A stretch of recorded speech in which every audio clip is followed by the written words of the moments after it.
नमस्कार है। एमएसएमई परिवार की तरफ से न्योता मिलना मेरे लिए बहुत ही हर्ष और गर्व की बात है।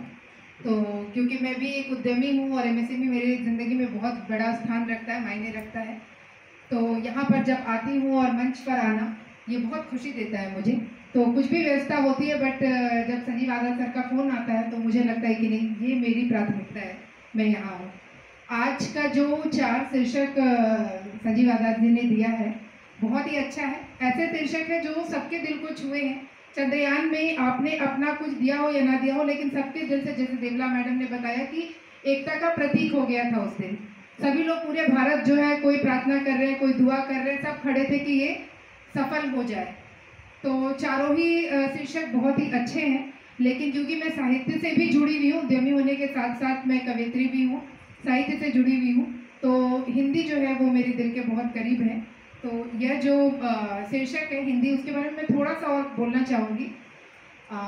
ऑल्दो आज दर्शक कम है, लेकिन कोई बात नहीं, श्रोतागण कम है, लेकिन आपके बात से अगर एक इंसान भी प्रभावित होता है तो इसका मतलब है कि आप एक सफल बात करके आए हैं, एक सफल कार्यक्रम कर आए हैं। और हिंदी पखवाड़ा का आयोजन जो एमएसएमई ने 10 दिनों के लिए किया है, इतनी व्यस्तता के बाद भी इतना सफल आयोजन, सब लोग इसमें भाग ले रहे हैं, तो यह बहुत खुशी की बात है और यह आपकी देशभक्ति को दिखाता है।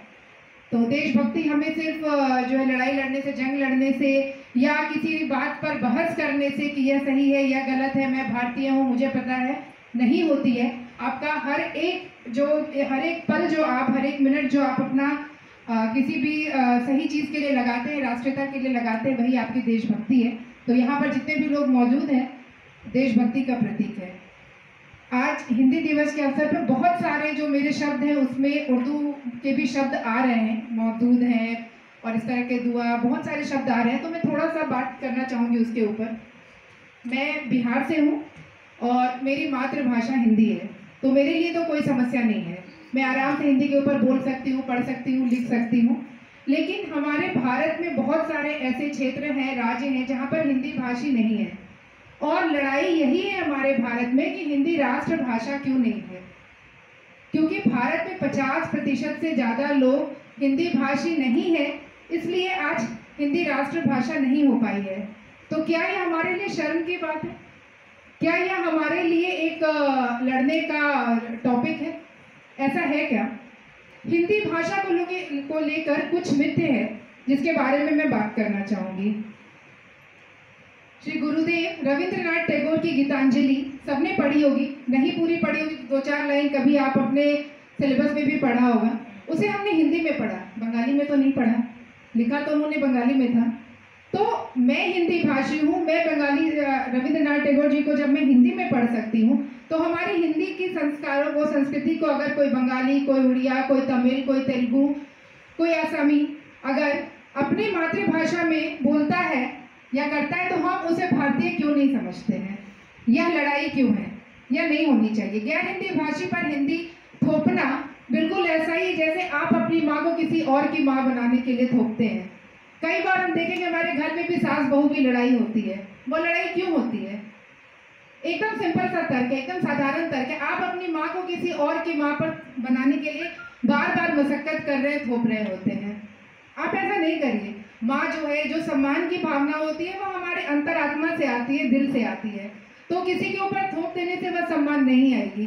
जिस दिन उससे वह प्रेम मिलेगा, लगाव मिलेगा, वह सास को माँ मानने लगेगी और हिंदी को अपनी भाषा मानने लगेंगे।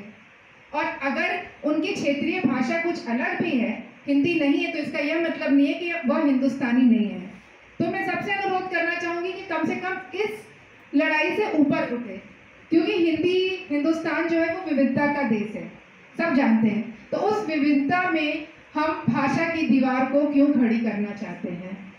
तो कहीं ना कहीं इस बात को लेकर बहुत बहस है। तो मैं चाहूँगी कि थोड़ा सा इसके बारे में सोचें और समझने की कोशिश करें।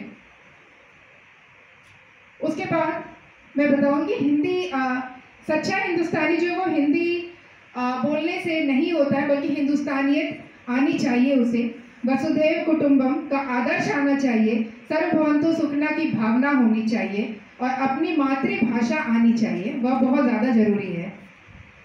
अगर आप अपनी मातृभाषा को छोड़ देते हैं, अगर आप अपनी मातृभाषा से छूट गए, तो बिल्कुल आपकी स्थिति वैसी हो जाती है जैसे डोर से कटी हुई पतंग। दोनों का पतन निश्चित है। तो अपनी मातृभाषा को पकड़ कर रखें। हिंदी हिंदी के चक्कर में पता चला कि आपने भोजपुरी की ही बेइज्जती कर दी। ऐसा ना करें। भाषा भाषा है, भाषा ज्ञान देती है और आपको आगे बढ़ाती है।